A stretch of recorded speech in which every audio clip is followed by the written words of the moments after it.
This is the day that the Lord has made. Let us rejoice and be glad. For this is the day that the Lord has made. Hallelujah, hallelujah.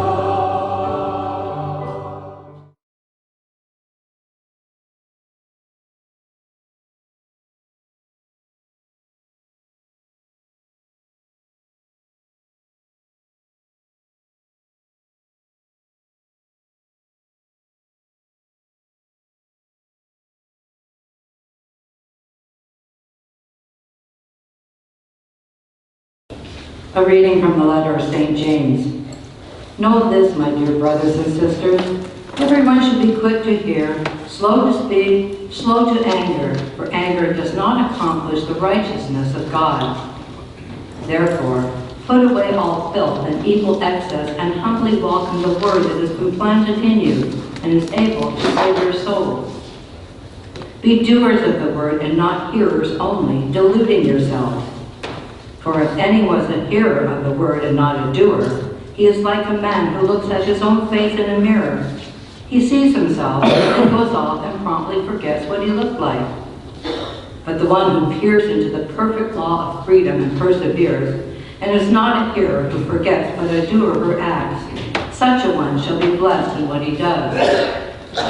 If anyone thinks he is religious and does not bridle his tongue, but deceives his heart, his religion is vain.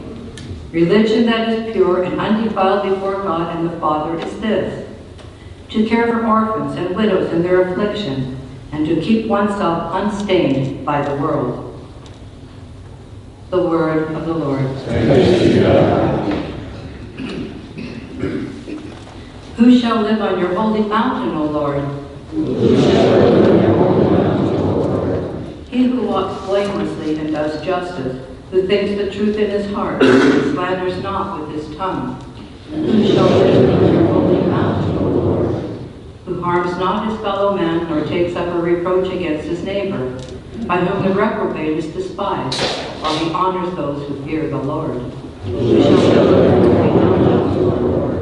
Who lends not his money at usury, and accepts no bribe against the innocent. He who does these things shall never be disturbed. Hallelujah, hallelujah. May the Father of our Lord Jesus Christ enlighten the eyes of our hearts, that we may know what is the hope that belongs to his call. Hallelujah, hallelujah.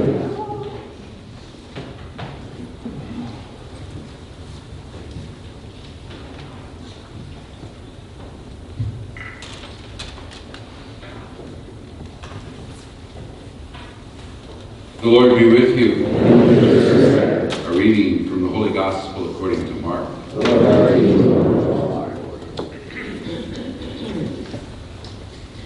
When Jesus and his disciples arrived at Bethsaida, people brought to him a blind man and begged Jesus to touch him. He took the blind man by the hand and led him outside the village. Putting spittle on his eyes, he laid his hands on the man and asked, "Do you see anything?" Looking up, the man replied, "I see people looking like trees and walking." Then he laid hands on the man's eyes a second time, and he saw clearly. His sight was restored, and he could see everything distinctly. Then he sent him home and said, "Do not even go into the village." The Gospel of the Lord. Praise the Lord.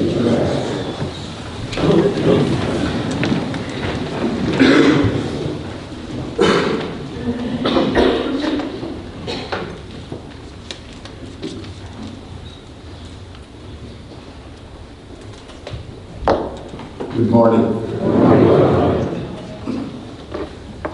Well, a part of me wishes I wasn't here today, because both James and the book of Proverbs probably give the best teaching on the use of our tongue.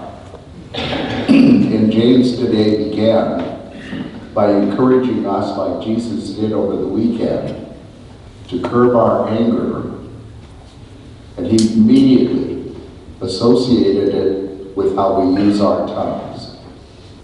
And it has struck me as I have reviewed my journey of violence over the years. I have done very little to hurt people with my fists. But I cannot say that with my tongue. And I think for most of us, the hurt and harm we do, more often than not, is with our tongue. And James is very specific about bridling our tongues, especially when we have no good things to say about another. I'm going to share with you a story of my second pastor who gave me the best experience in learning this. He was a very nice man, and I went in one evening really annoyed with the parishioner. And boy, did I jump. I just railed into that parishioner. And Father Squire sat quietly and listened. And then he said to me, "Marlin, that's interesting. He speaks so highly of you." And I didn't have anything to say. But believe me, it has helped me through the years to bridle my tongue.